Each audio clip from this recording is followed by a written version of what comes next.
Bir gecə bu açsa o bənd səhərəcən boğulacaq suyun içində. Körpələr boğulacaq. Bir neçə metr qalxıb demək olar ki, yollar, evlər qalıb suyun altında. Göldən yaranan su təhlükəsinin qarşısını almaq üçün ərazidə frezer çalışır. Burada 100 maşının torpağı daşıtdırdı, bəndi enləşdirdik. Biz hal-hazırda Abşeron rayonunun Dicaq qəsəbəsindəyik. Qeyd edim ki, burada görünən mənzərə olduqca acınacaqlıdır. Belə ki, ətrafdan yığılan qurun suları və yağış suları məhz böyük bir gölə axmasına səbəb olur və bu səbəbdən göldə böyük suyun səviyyəsi qalxdığı üçün ətraf əraziləri kanalizasiya və qurun suları basır. Yollar keçilməz vəziyyətə düşür, hətta evlərin zirzəmləri belə suyun altında qalır. Mövcud vəziyyətin yaranması sakinləri ciddi narahat etdiyindən məhz bunu nəzərə alan Dicaq qəsəbə bələdiyyəsi tərəfindən hazırda gördüyünüz kimi göllə mənzillərin, evlərin arasında böyük bir yolun abadlaşdırması həyata keçirilib. Hətta torpaq qatı belə bu əraziyə təmin edilib ki, göldən çıxan suyun səviyyəsi məhz evləri öz ağuşuna almasın. Abşeron rayonunun Dicaq qəsəbəsində yerləşən Bakıxanov və Xəqani küçələrində artıq 2 ildən çoxdur ki, həlli vacib olan kanalizasiya problemi mövcuddur. Yağış və qurun suları küçələri keçilməz vəziyyətə salıb, evləri basır və ərazidə yaşayan sakinlərin gündəlik həyatını iflic vəziyyətinə gətirib. Söhbət sadəcə məişət çətinliyindən getmir. Burada 500-dən çox ailə artıq birbaşa sanitar, fiziki təhlükə ilə üz-üzədir. Sakinlər hazırda evlərini qorumağa çalışırlar. Xüsusilə yağışlı günlərdə vəziyyət kritik həddə çatır. Daha pisi odur ki, suyun bir hissəsi evlərin zirzəmilərinə, bəzən içərilərinə qədər daxil olur. Sakinlər bildirirlər ki, yağış və qurun sularının çoxalması göldə suyun səviyyəsini artırıb. Kanalizasiya sisteminin olmaması təkcə məişət çətinliyi yaratmır, həm də epidemioloji təhlükə formalaşdırır. Adəti qurum olan su ehtiyatları agentliyi isə nədənsə hələ də susur. Yalnız ərazidə mərkəzləşdirilmiş kanalizasiya şəbəkəmiz yoxdur ifadəsi ilə kifayətlənirlər. Yəni, konkret ciddi addım atmaq fikirləri yoxdur. Daha doğru desək, sakinlərin necə və nə cür şəraitdə yaşaması bu qurumu maraqlandırmır. Sakinlərin sözlərinə görə su basma halları baş verən gündən bu günə kimi onların yanında yalnız Dicaq qəsəbə bələdiyyəsinin rəhbərliyi olub. Belə ki, Abşeron rayon İcra Hakimiyyəti başçısının tapşırıq və tövsiyələrinə uyğun olaraq ərazi diqqət mərkəzində saxlanılır. Gölün suyun səviyyəsinə uyğun olaraq bənd bərkitmə işləri həyata keçirilib. Dayandığım ərazidə isə vəziyyət olduqca acınacaqlıdır. Çünki hazırda mən dayandığım bu ünvanda suyun səviyyəsindən yer səviyyəsi olduqca aşağıdadır. Bu ərazilərdə yaşayan sakinlər bildirirlər ki, gördüyünüz bənd olmasaydı, buradakı bütün evlər demək olar ki, kanalizasiya və qurun sularının altında qalardı. Gölün səviyyəsi həmişə ki illəri baxmış, bir neçə metr qalxıb demək olar ki, yollar, evlər qalıb suyun altında. Yollara bənd töküb bələdiyyəmiz qaldırıb yuxarı, amma hər halda evlər də görürsünüz suyun altında qalıb yenə də. Yəni altdan sızıntı ilə də altdan sızıntı ilə mütləq şəkildə getməlidir də indi hər halda. Gölün səviyyəsi qalxdığına görə də. Bütün indi görürsünüz hər bir tərəf hündürdür, bura çökəkdir, su yığılır hamısı bura. Bütün qurun sular hamısı yığılır bura. Ondan nəticəsində göl qalxıb yuxarı. Yəni bu bənd olmasa aparar evlər. Bu bənd olmasın, yəqin ki bizim evlərdir, biraz arxadadır, yəqin ki onlara kim gəlib çıxmışdı. Qapı açılmır. Mən belə başa düşdüm ki, burada bu böyük bir iş görülməsi, bu bənd olması deyə evləri su aparmışdı. Böyük kömək olur. Böyük kömək olur. Allah kömək olsun. Vüqar müəllimə kömək edib. Vüqar müəllim, bələdiyyə. Bələdiyyə görüb bu işləri. Bəli. Yəni burada böyük bir bənd vurub. Qardaş, əgər bu bənd qurulmasaydı, bələdiyyə bizə kömək eləməsəydi, heç olmasa bənd vurub, su gəlib evimizin içinə dolmur. Bunun qabağını kəsib. İndi bizə kömək lazımdır. Bizə bir yardım lazımdır. Bax, vəziyyətimiz xəstə adamam. İnsulit getirmişəm. Bəli. Mən indi buradan nətər gelim gəlim. Mən deyiləm siz, baxın vəziyyətə.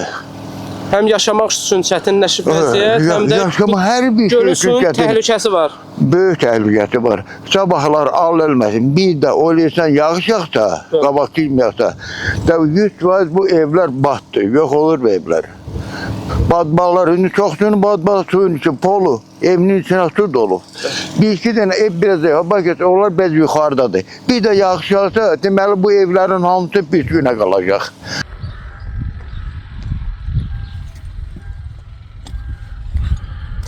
Allah gene o torpağı ora tökənlər var. Onların canını sağ eləsin. Yaxşı ki o torpağı töküblər ora. Yoxsa indi biz suyun içindəydik. Biz bir gün yox istilə gündə qardaş bacımın balasını yola saldıq. Biz yol tapıb çıxa bilmədik. Ayağımız palçığın içində. Evlərə gedib baxasınız, polun üstündədir su.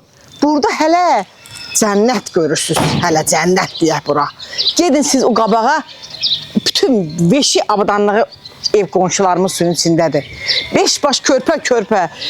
Uşağının ikincini yola salacaq.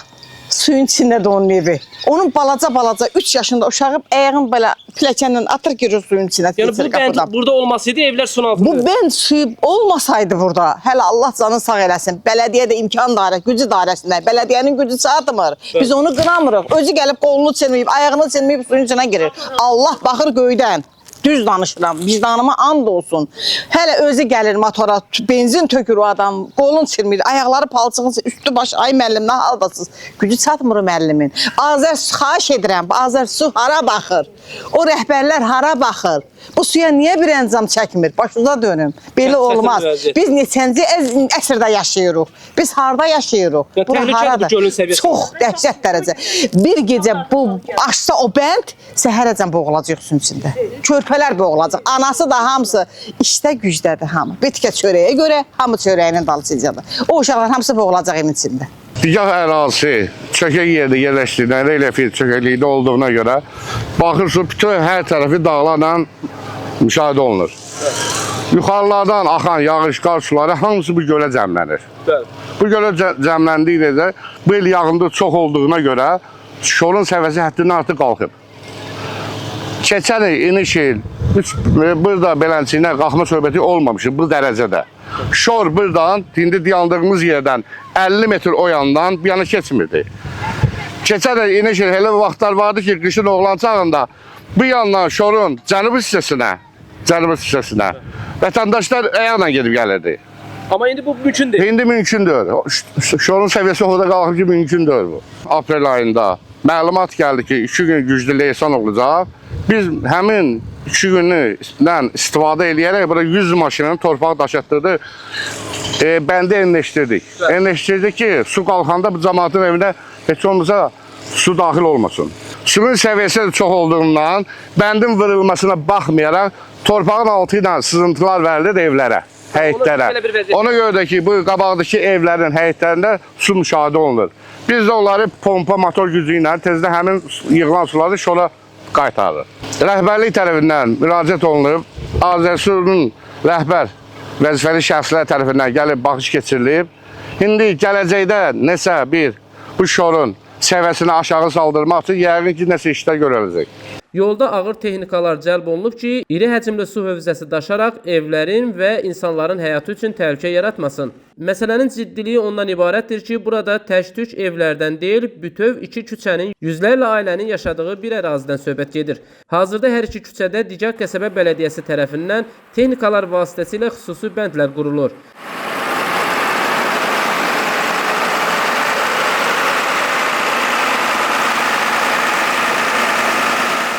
Bununla yanaşı digər ərazilərdə xüsusi quyular qazılıb ki, göldən axan sular məhz evlər istiqamətində deyil, həmin quyuya daxil olsun.